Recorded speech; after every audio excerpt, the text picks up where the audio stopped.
জাতীয় পতাকা অবমাননার অভিযোগে রাষ্ট্রদ্রোহ মামলায় গ্রেপ্তার বাংলাদেশের সম্মিলিত সনাতনী জাগরণ জোটের মুখপাত্র ও ইসকনের বহিষ্কৃত নেতা চিন্ময় কৃষ্ণ দাস ব্রহ্মচারীর জামিন আবেদন নাকচ করে দিয়েছেন আদালত।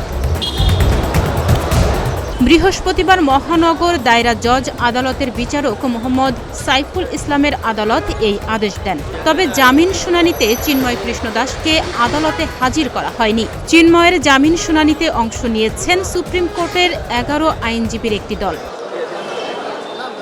চট্টগ্রাম মহানগর আদালতের পাবলিক প্রসিকিউটর মফিজুল হক ভুইয়া বিষয়টি নিশ্চিত করেছেন। পরে যখন রাষ্ট্রপক্ষকে বলতে বলেছে, রাষ্ট্রপক্ষে আমরা বলেছি এটা রাষ্ট্রদ্রোহিতার মামলা, এটা লাইফ ইমপ্রিজনমেন্টের মামলা তদন্তাধীন।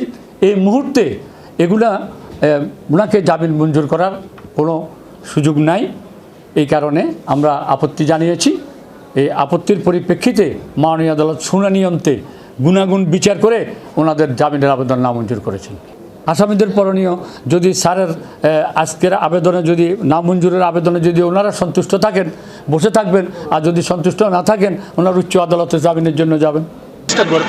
আমার হচ্ছে আজকে চিন্ময় দাসের যে মামলা শুনানোর জন্য ছিল, ওনার পক্ষে ঢাকা থেকে একজন আইনজীবী যিনি আমাদের 12 সদস্য অ্যাডভোকেট অপূর্ব চরণ দাস, তিনি তার নেতৃত্বে প্রায় 10-12 জনের একটি বিজ্ঞ আইনজীবী দল আমাদের এখানে আসছে।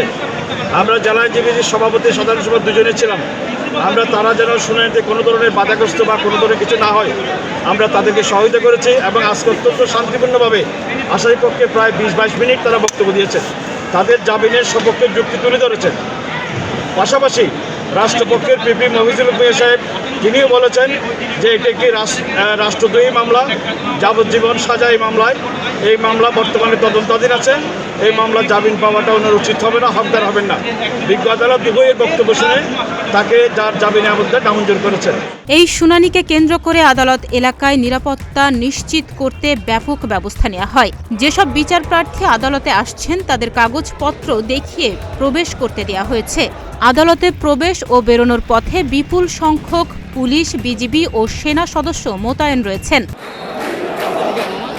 এর আগে 26 নভেম্বর তাকে আদালতে আনার সময় ব্যাপক সংঘর্ষ হয় আইন শৃঙ্খলা রক্ষাকারী বাহিনীর সঙ্গে চিন্ময় দাসের অনুসারীদের, যার ফলস্বরূপ অ্যাডভোকেট আলিফ মারা যান। এই পরিস্থিতি এড়াতে বৃহস্পতিবার কড়া নিরাপত্তা বেষ্টনীর ব্যবস্থা নেওয়া হয়। বিষয়টি এখন উচ্চ আদালতে গড়ালো।